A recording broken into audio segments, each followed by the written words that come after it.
Olá, meus amigos. Sou Igor Abrantes e estamos aqui iniciando mais um Ponto a Ponto. Hoje conversando com a nossa querida Anete Guimarães, carioca, que está visitando aqui a Paraíba, e vamos conversar um pouquinho sobre a visão espírita da divindade. Anete, é um prazer estar com você, seja bem-vinda, certo?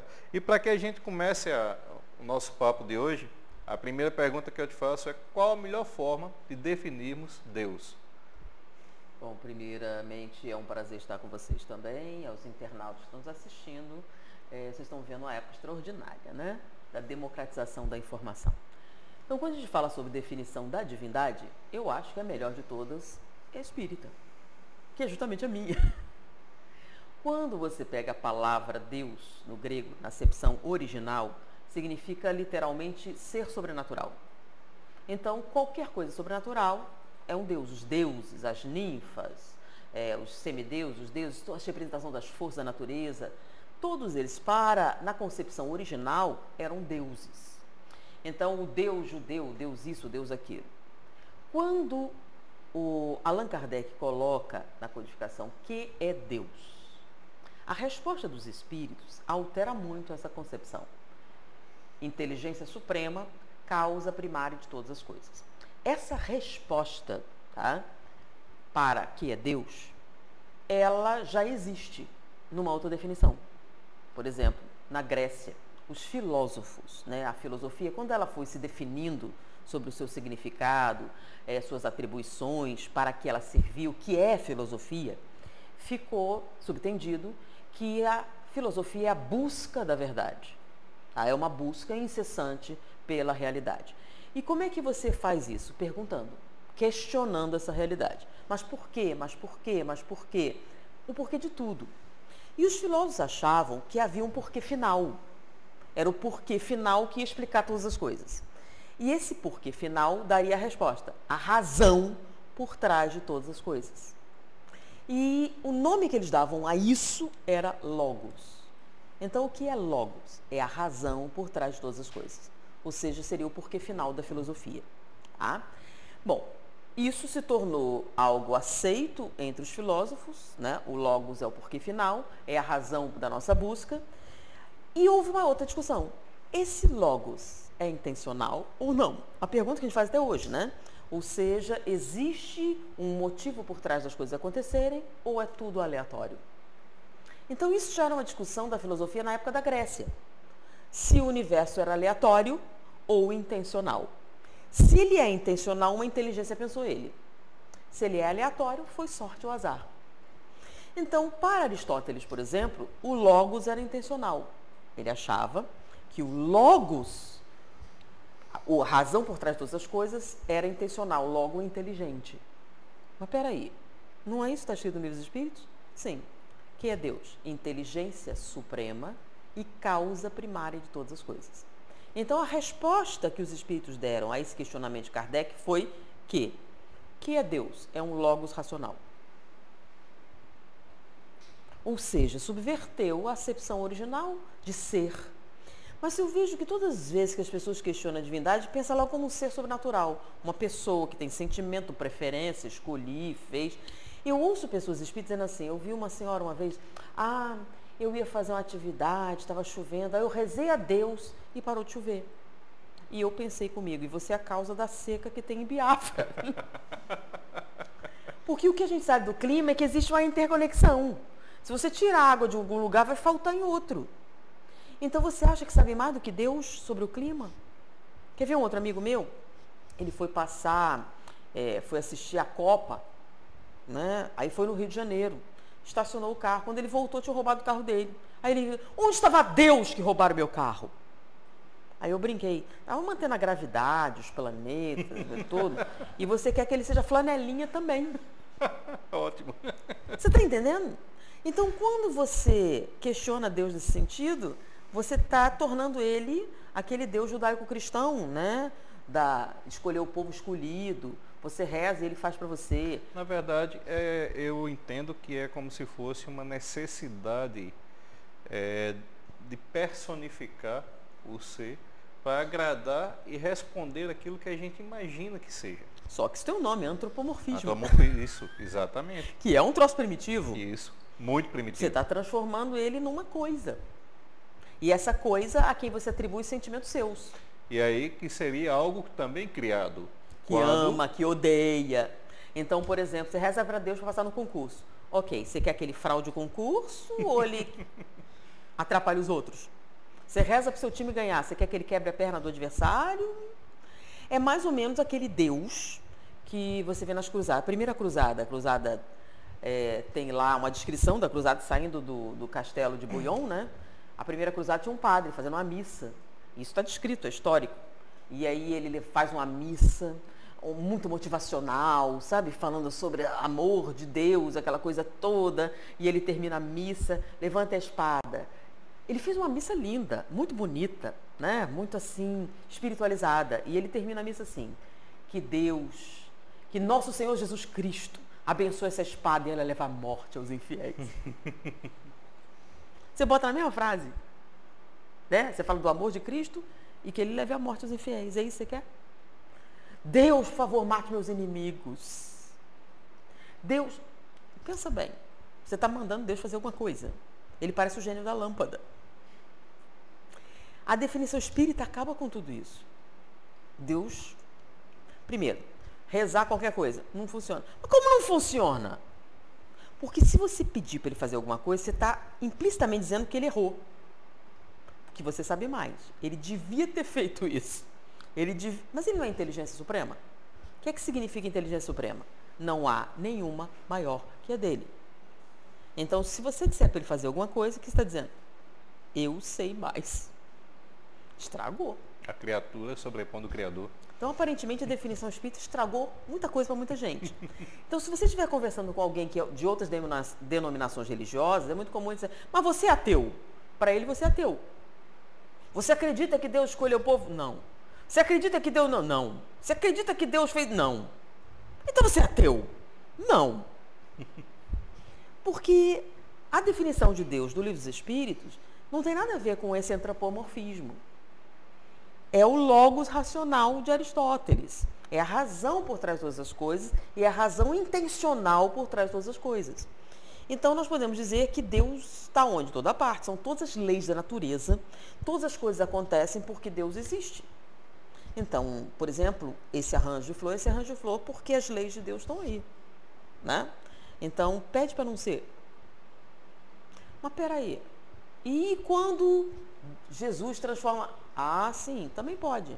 Por quê? Porque quando você chegar em determinado ponto de souber essas leis, aí você já pode fazer.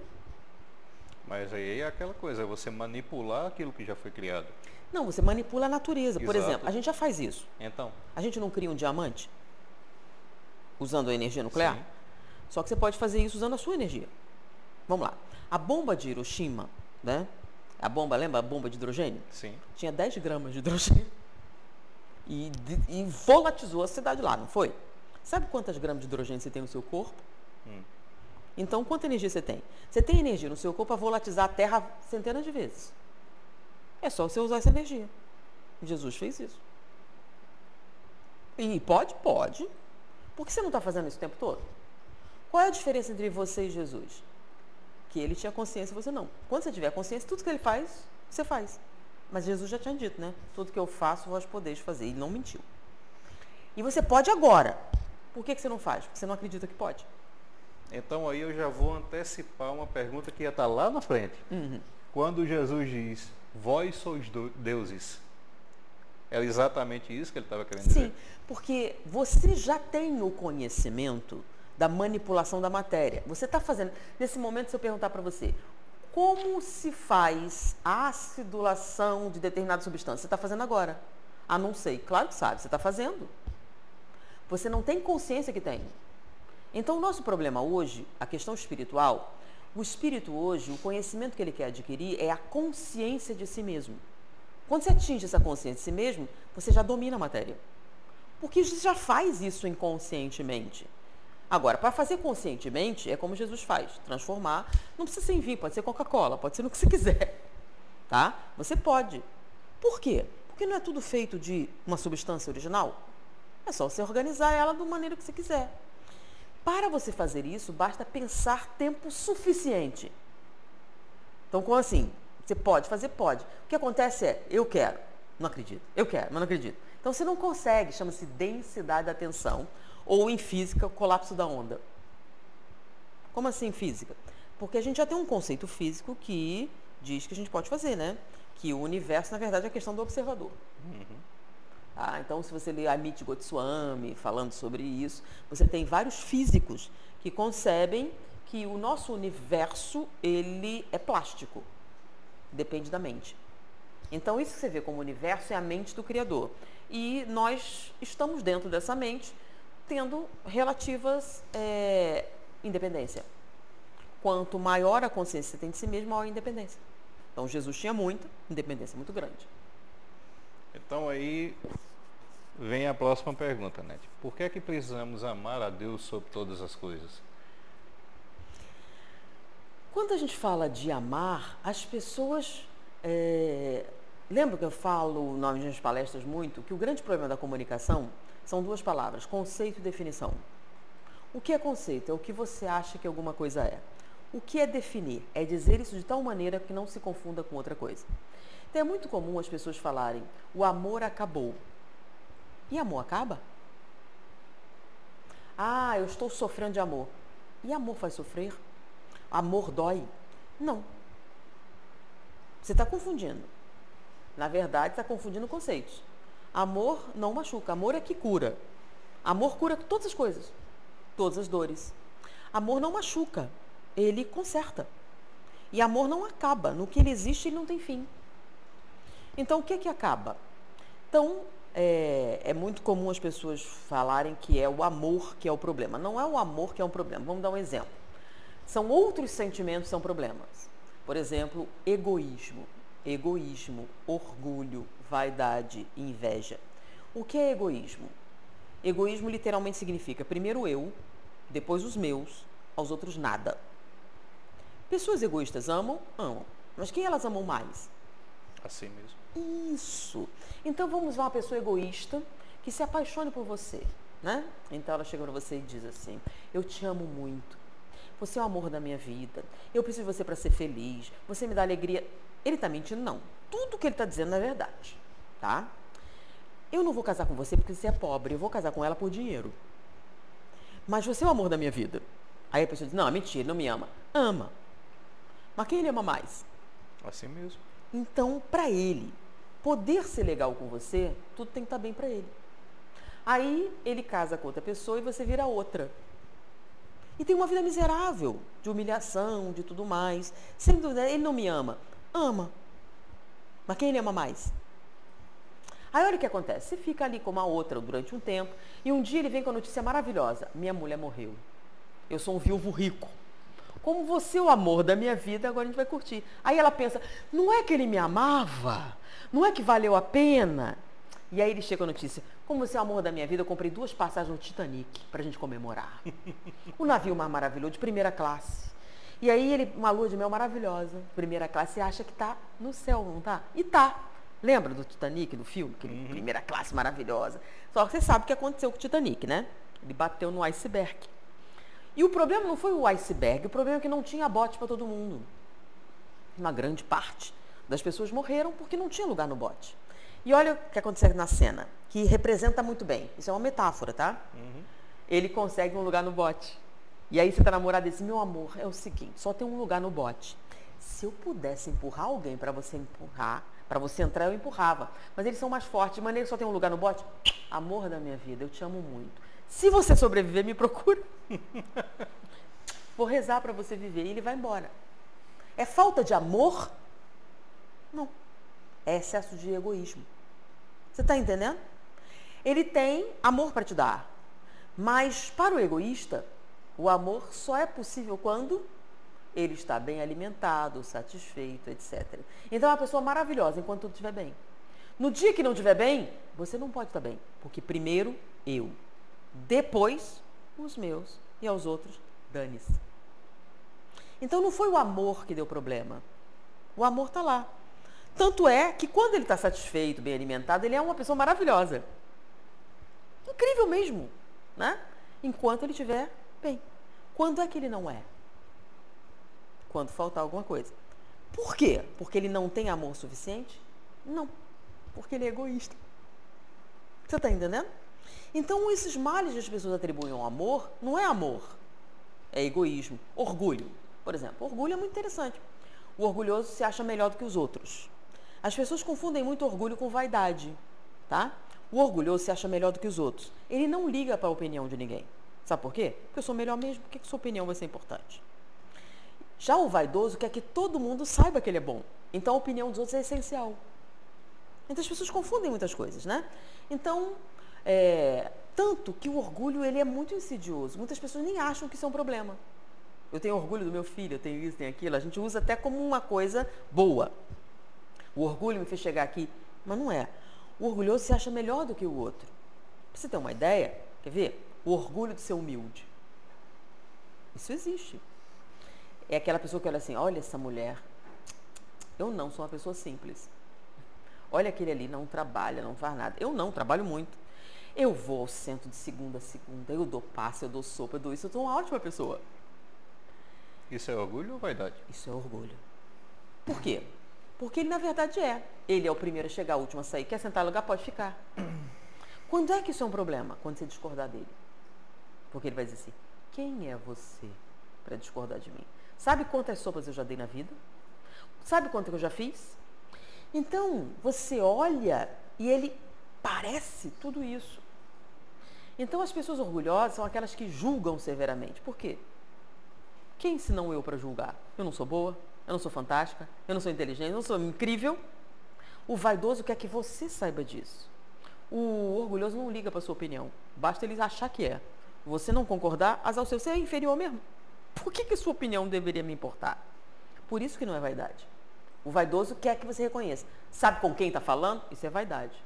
O orgulhoso, ele não importa se você não concorda. Ele é. Por isso é tão difícil o orgulho. Porque ele nunca aceita que ele está errado. Como assim? Eu? Sabe quem sou eu? Então é um problema. Tanto que o orgulho é o pai da inveja. O que é a inveja? A inveja é super difícil de definir, né? Tanto que eu uso assim uma parábolazinha, né? Um conto, que é a parábola do vagalume e da serpente. O vagalume estava de bobeira na lagoa quando topou com a serpente. E a serpente deu um bote. E ele escapou. E a serpente foi atrás. E ele escapou, foi fugindo. Foi encurralado, viu que ia morrer. A serpente armou um bote. Ele disse, um momento, posso fazer umas perguntas? A serpente parou perfeitamente. Vem cá, eu faço parte da sua cadeia alimentar? A serpente, não. Vem cá, eu te fiz alguma coisa? Não. Por que você quer me comer? Porque você brilha, nada pessoal. Isso é inveja. A pessoa está sempre pergunta, por que ele me prejudica? Ele quer meu lugar? Não.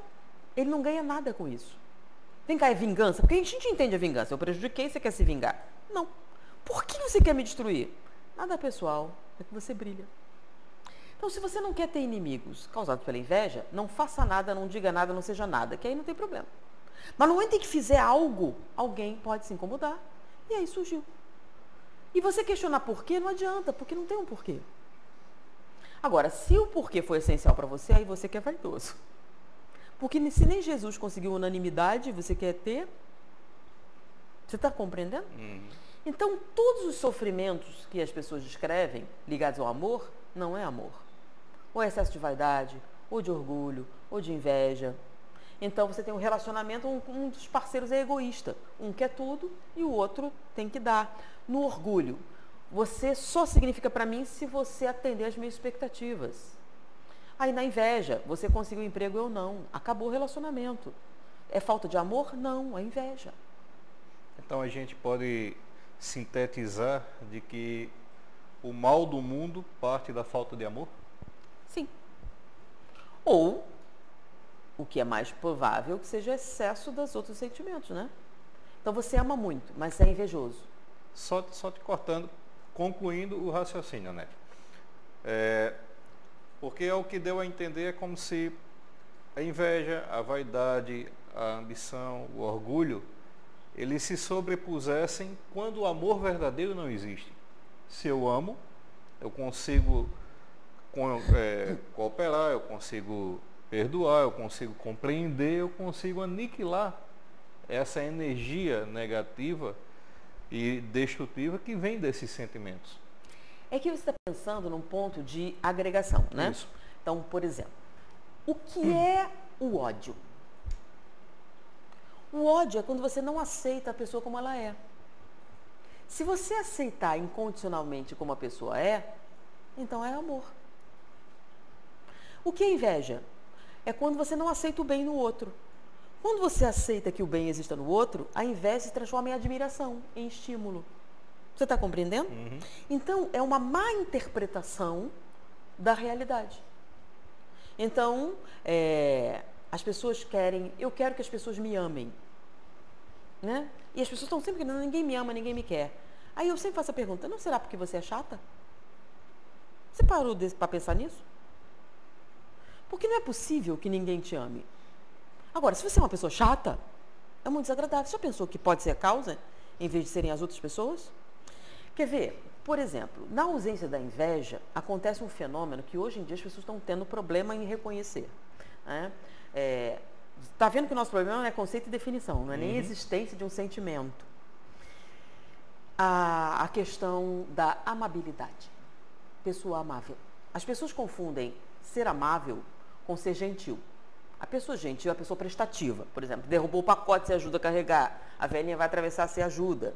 O nome disso é ser gentil. Tá? Ser amável não é isso. Ser amável, hoje em dia, está sendo difícil de definir pelo seguinte. Ser amável é aquela qualidade indefinível que faz com que algumas coisas estranhas aconteçam. Por exemplo, hoje em dia, as pessoas não valorizam mais a amizade, né? Tanto que nem tem isso não, tem o nome de networking. Então, a garotada jovem quer agregar valor à sua rede. Então, ela quer pessoas legais. Então, hoje em dia, as pessoas estão pensando assim, vale a pena ser seu amigo? Vem cá, você tem casa de praia? Você tem algum amigo juiz, algum parente? Sabe cozinhar? Você tem algum valor para eu agregar à minha rede? E se você não tiver valor nenhum? Então não vale a pena te botar na minha rede, porque você não está agregando valor social. O nome disso não é amizade. O nome disso é venda casada. Então é mais ou menos assim. Você me chama para sair, eu te chamo para sair. Você me convida para festa, eu convido você para festa. Você me dá um presente, eu calculo quanto você gastou, eu te dou um presente também. O nome disso é venda. Aí você, faz a sua rede, super chique, para agregar valor, para você crescer. Então, hoje em dia, os jovens estão dando valor a isso, né? Então, o seu sucesso social depende do seu... Isso tem seminário sobre isso, né? Agregar valor à rede. Então, você nem chama de amizade, chama de networking. Aí você faz a sua festa VIP, convida lá essas pessoas cheias de valor, e uma dessas pessoas VIP está lá e pergunta a você, quem é aquela? Ah, é uma amiga minha. E ela é o quê? Nada. E ela é amiga de quem? De ninguém. E como é que ela veio na festa? Ah, eu convidei. E o vestido que ela eu comprei. Você deu o dinheiro para a pessoa vir, deu o vestido, deu tudo. E o que ela está agregando de valor? O que ela sabe? Nada. Sabe cozinhar? Não. Canta? Não. Ela é amiga de alguém? Não. Ela é alguém? Não. Ela é inteligente? Não. Por que diabo essa pessoa está na sua festa? Nem você sabe explicar. Sabe por que ela está na sua festa? Porque ela te faz feliz. Porque quando ela está, as coisas ficam melhores. E você não sabe nem explicar. É aquela qualidade indefinível de fazer assim. Quando você está triste, ela fica triste por você. E quando você está feliz, ela também fica feliz. É tipo assim, pô, amiga, aconteceu isso. Que legal! E ela realmente fica. E o ser humano é um ser social. Então, quando você encontra isso em alguém, aumenta o valor. É tipo assim, você está num show, não tem ninguém, sozinho. Você vira pro cara estranho. Bacana, né? Você notou que você faz isso? Uhum. Você precisa trocar essa experiência. E tem pessoas que ficam genuinamente felizes quando isso acontece. E quando uma coisa ruim acontece, ela fica triste. Então, essa pessoa é uma pessoa amável. Qual é o valor que ela tem? Ela te faz feliz. Ela faz com que as coisas boas fiquem melhores e com que as coisas tristes ficam menos ruins. É esse o valor dela. Qual o nome disso? Amor.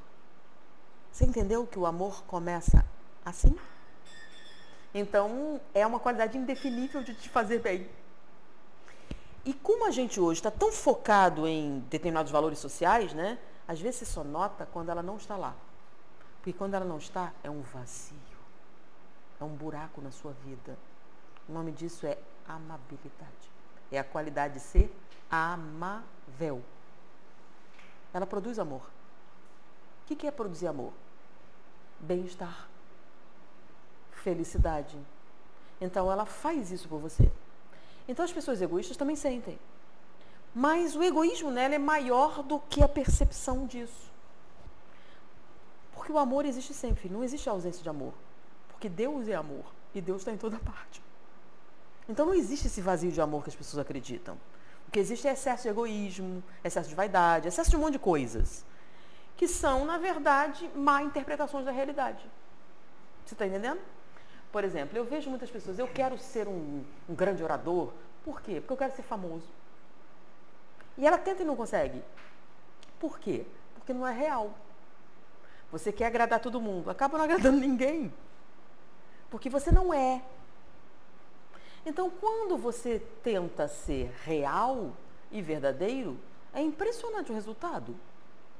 Porque no mundo em que todo mundo diz talvez, quem sabe pode ser, você diz atrai, é uma luz. Aí você começa a atrair gente e você não sabe por que todo mundo está em volta. Porque você traz segurança, você traz calor, você traz bem-estar.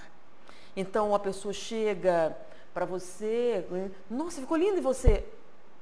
E a pessoa, lembra que a gente vive muito de vibrações? Uhum. Né? Para vocês terem uma ideia, lembra, você estava na escola, você sempre sabia quando o professor não sabia a matéria? Uhum. Mesmo que ele dissesse tudo certinho? Aí como é que você sabe? Não sentir firmeza? Aquela coisa indefinível? Então você sabe quando é real. Atrai. Você quer ser amado. Sabe como é que funciona? Olha, parece que é a coisa de autoajuda, né? É só você ser amável. E o que é ser amável? É só você amar. E se você for verdadeiro? Por exemplo, inveja. O que é inveja? É o cabelo dela. Já notou as mulheres, quando elas andam, quando ela vê um cabelo bonito, ela não olha assim, ela chega a ficar troncha para olhar. Por que você não olha? Por que você não admira? É bonito. Porque às vezes a gente procura um lugar de criticar para que a gente se sacie com aquilo. Sem inveja. Exato. O fato dela ter alguma coisa boa te infelicita. Como é que a gente combate isso? Simples. O que é bonito, diga.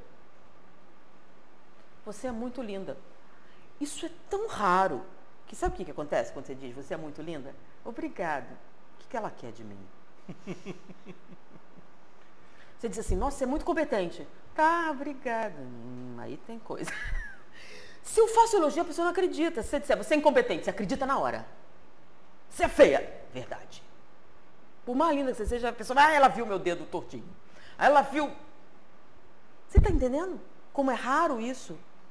Então, mas isso não é ser falso? Gente, se você tem inveja é porque gostou. Ninguém tem inveja do que é ruim, não é não?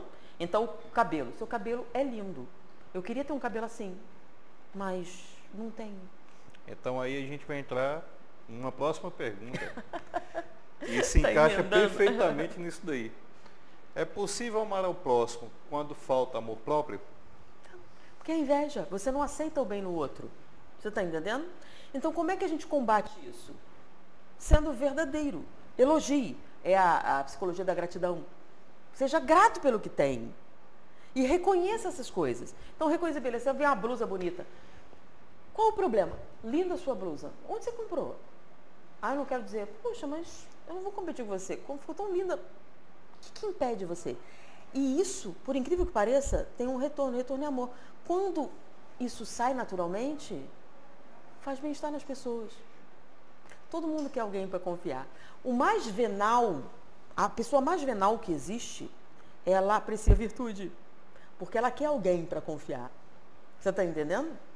E ela não acredita. Você sabe a decepção que você causa nessa pessoa quando você é uma pessoa honesta e ela testa.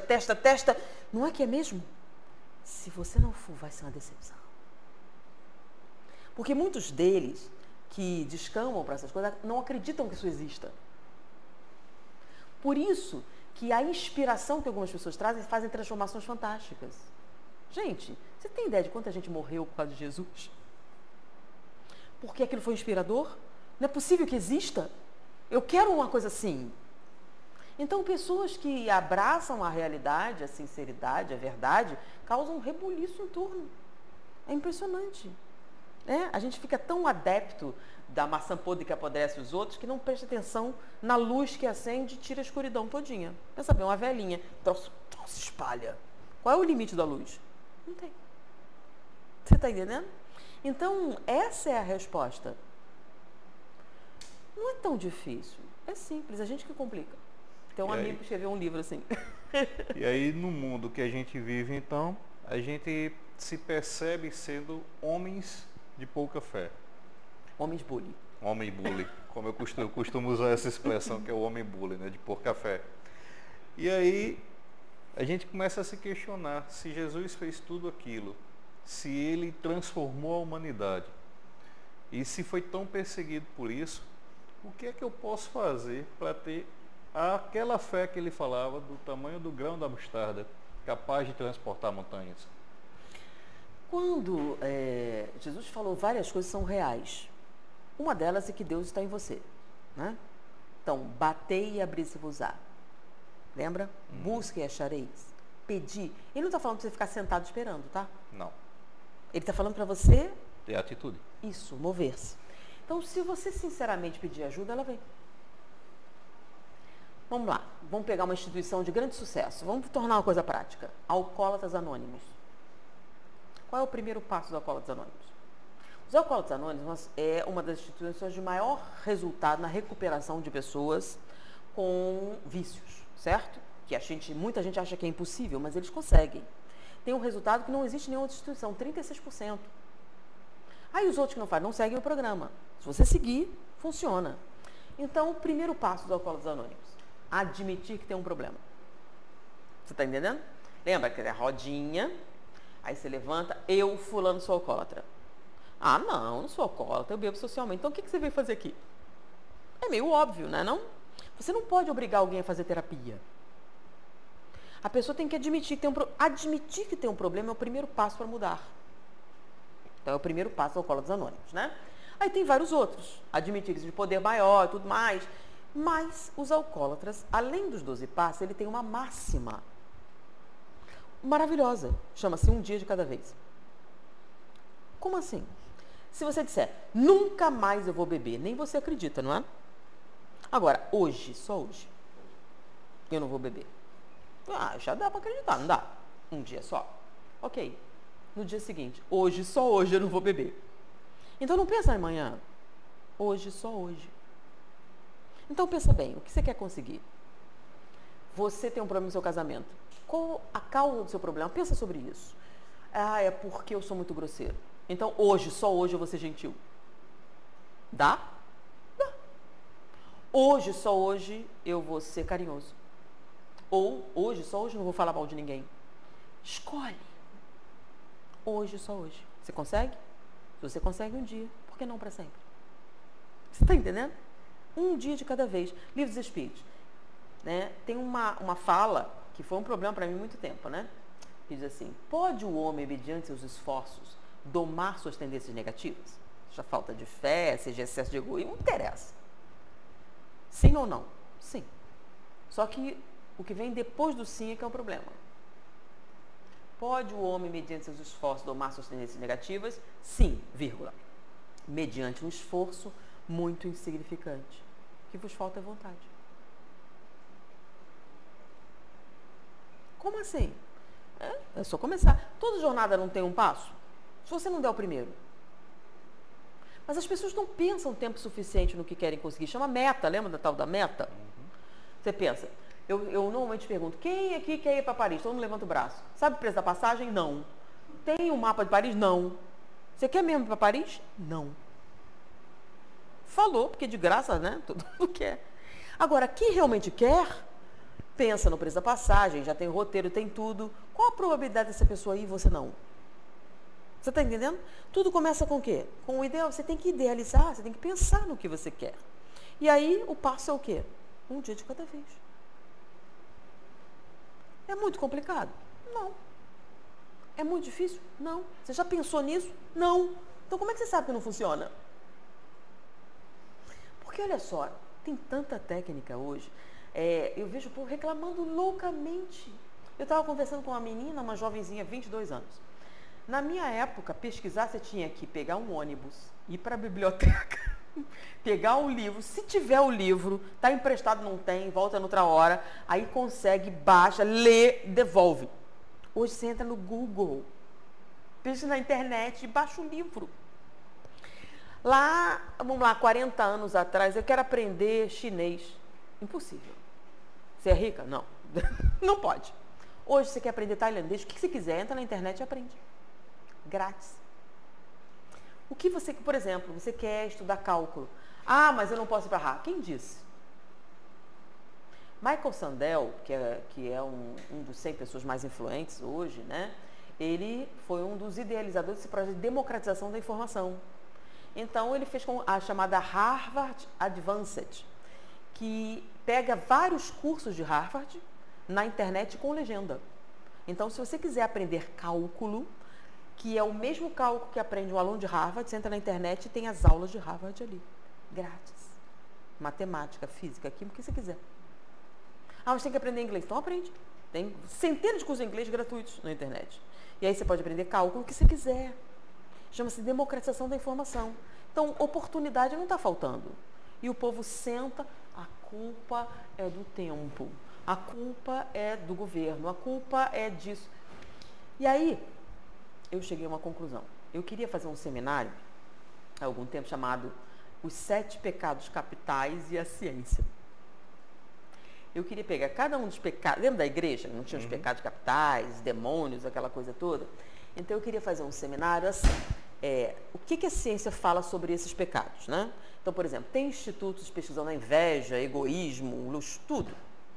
Então, pegar esses trabalhos científicos, então fazer o paralelo entre o que a igreja medieval dizia que era a luxúria, o que a ciência diz sobre a luxúria, o que significa, e fazer esse paralelo. Então, eu peguei e consegui, tem os pecados todos, menos um. Tem um pecado que eu não consegui, que não tem estudo sobre isso. A ciência não acha que isso exista. Sabe qual é? Qual? Preguiça. Todos os outros existem, menos preguiça. Agora, você tem Joana de Ângeles, Emmanuel, todos os espíritos falando sobre preguiça. A preguiça é um problema. A ciência não acha que existe preguiça. Como assim? Se você não trabalha é porque tem anemia, ou porque tem depressão, ou porque tem algum problema. É temperatura, é isso, é aquilo, é metabolismo. Não existe preguiça, você tem uma doença. Você está entendendo? Então, a ciência não acha que a preguiça é um problema. Enquanto você não admitir que a preguiça é um problema, não muda. Sabe por quê? Porque o preguiçoso nem tenta. E é mais fácil pôr a culpa nos outros, não é não? Você senta na sua poltrona, chafuda na sua miséria e diz, a culpa é dele. A culpa, por que eu não nasci em São Paulo? Por que eu não nasci em Nova York? Por que eu não sou louro de olhos azuis? Porque a culpa é do universo que conspira contra mim enquanto eu me sento aqui. Você está entendendo? E se você questiona, não, eu tenho depressão. Não, é o tempo, é a temperatura, porque... Você está entendendo? Você sempre tem uma... Então, eu cheguei à conclusão que o que é preguiça? Você sempre tem uma desculpa. E começa. É muito difícil. Ah, mas... eu já fiz tudo. A pessoa vem conversar, eu já fiz tudo. Então, querido, só falta morrer. Você deita e espera a morte.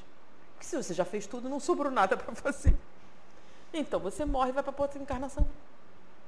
Porque não é possível você ter feito tudo. Você está viva. Então, não acabou todos os recursos. E ainda tem aquele que diz, não dá para evoluir tudo numa encarnação só. Então, deixa essa para a próxima. Isso. E aí você senta e espera. Isso. Mas é difícil.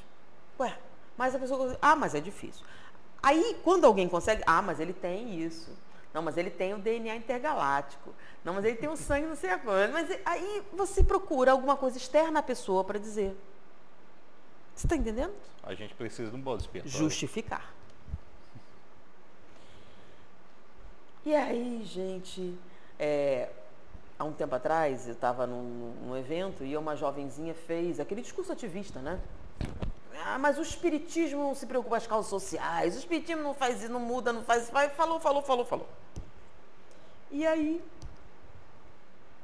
tá na moda falar sobre isso, né? Ativismo, etc. E o ativismo está crescendo. Fazer passeata, fazer bagunça, fazer barulho. Manifestações. As manifestações, eu acho interessante o negócio da manifestação. Porque eu sou contra isso, contra aquilo, eu manifesto. E ela esperou eu responder, né? O que ela não esperava foi a resposta, que não teve nada a ver com o que a pessoa esperava. Que eu tinha acabado de sair uma notícia. Eu esperei. Você sabia qual é a primeira empresa do mundo a ultrapassar $1 trilhão no mercado? O que isso tem a ver com ativismo? É a Apple. Você vai fazer propaganda da Apple? Não. Ele conseguiu. Mas ele chegou a essa posição sendo que ele já estava falindo há um tempo atrás. Lembra que ele quase faliu? A Apple. E agora é a primeira empresa a atingir esse valor no mercado. Nenhuma empresa chegou a isso. Como foi possível? E aí você pega várias pessoas escrevendo sobre Steve Jobs. Steve Jobs é uma unanimidade, né? É o cara mais incrível, mas assim, ele era uma boa pessoa? Não. Ele era caridoso? Não. Na verdade, ele era um cara, assim, ruim, para muitas pessoas, né? Porém, todas as pessoas que trabalhavam com ele têm uma coisa. Por exemplo, teve um cara que processou ele por agressão. Ele agrediu, ele processou. E ele escreveu sobre Steve Jobs dizendo o seguinte: foi a pessoa mais importante da minha vida. Lembra? O cara processou ele por agressão. Então, não era bonzinho, não era caridoso, nem nada disso. Não é disso que eu estou falando. E aí você pergunta, por que ele foi tão importante? E todas as pessoas que trabalhavam com ele concordam. E esse cara em particular, né, descreve uma cena mais ou menos assim. Tá? A Apple passou por uma crise e um dos seus funcionários cometeu um erro grave que deu um prejuízo monstruoso. Ia ter uma reunião. E ele era o cara responsável pelo erro. E ele esperou, eu vou ser demitido, vai ser uma desgraça. E ele estava esperando o que ia acontecer. Mas ele foi. Na reunião, o que foi que aconteceu aqui? O que é que os senhores têm a me dizer? Aí um deles, mas ele... Não interessa. O que é que os senhores têm a me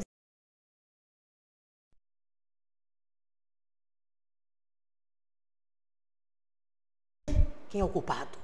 Não me interessa como começou. Eu não tenho a menor preocupação com isso. Eu quero saber o que é que vocês têm a me dizer para resolver isso. E um cara insistiu, e ele foi demitido.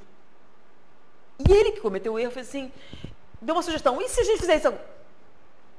Isso é interessante, acho que ninguém nunca pensou nisso. Gostei dessa ideia.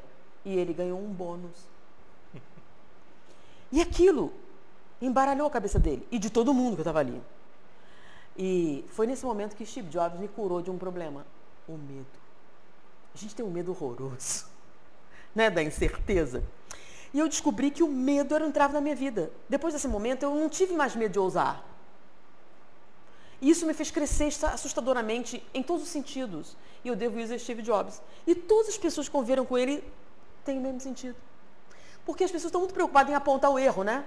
O erro, a culpa é dele, fazer manifestação, gritando. Você tem alguma sugestão? Você tem alguma contribuição válida? Em vez de gritar, o culpado... Qual a sugestão que você tem para consertar? Vamos propor um conserto? Era isso que ele fazia. Então, para a menina, em vez de fazer uma manifestação gritando, você tem alguma sugestão? Porque eu não sei se você sabe que o espiritismo contribui com quase 1/3 da ação social do país. Sem dinheiro do governo. Fazendo chá. Qualquer centro espírita no mundo, aqui nos infernos, tem um leite, uma fralda. É ou não é? Pessoas que já são pobres, que juntam e distribuem uma cesta básica, alguma coisa. Todo centro espírita tem isso. Então, em vez de você apontar, dá uma sugestão. O que é que você propõe que o espiritismo faça para ajudar mais do que já está fazendo? Então, se você me disser isso, eu teria um prazer de ouvir. E eu digo para esses manifestantes todos, né, que gritam apontando, a culpa é de fulano, a culpa é de cicrano, dá uma sugestão. Me diga uma sugestão. Em vez de dizer a culpa é de quem, como é que a gente conserta? Ah, mas a culpa... Não interessa, esse povo já morreu. Já reencarnou, já é outra coisa. Me diga uma sugestão válida. Me aponta o caminho. Vamos para um outro lugar, para o novo. Em vez de procurar os culpados, vamos focar no que você pode contribuir. Eu acho mais válido, mais plausível. E a gente tem uma série de provas, inclusive a Apple, de que funciona. Não só a nível espiritual, funciona em qualquer nível. Econômico, financeiro, pessoal, coletivo e basicamente espiritual, né? Pensamento positivo. Vamos olhar pelo melhor ângulo? Porque Carl Roger dizia, né? A causa do seu sofrimento não foi o que aconteceu com você. Porque isso que aconteceu com você aconteceu com milhares de outras pessoas. E o resultado não foi esse. Então não é o que aconteceu na sua vida, é como você se sente com relação ao que aconteceu. Você não pode mudar o que aconteceu, mas você pode perfeitamente mudar o que você sente a respeito. E quando você muda o que você sente a respeito do que aconteceu na sua vida, toda a sua vida muda. Porque o que era uma coisa ruim se torna uma inspiração, ou um estímulo, ou algo a superar. Ou seja, você transforma algo que te impede de crescer em uma fonte de recursos para crescer. É uma fênix. Ou seja, depende de quem? Exato. De você. Anete, a gente só tem a agradecer a sua participação. Okay. Prazer é nosso. Um bate-papo muito agradável. E é isso, gente. A gente fica por aqui. Esperamos vocês no próximo Ponto a Ponto.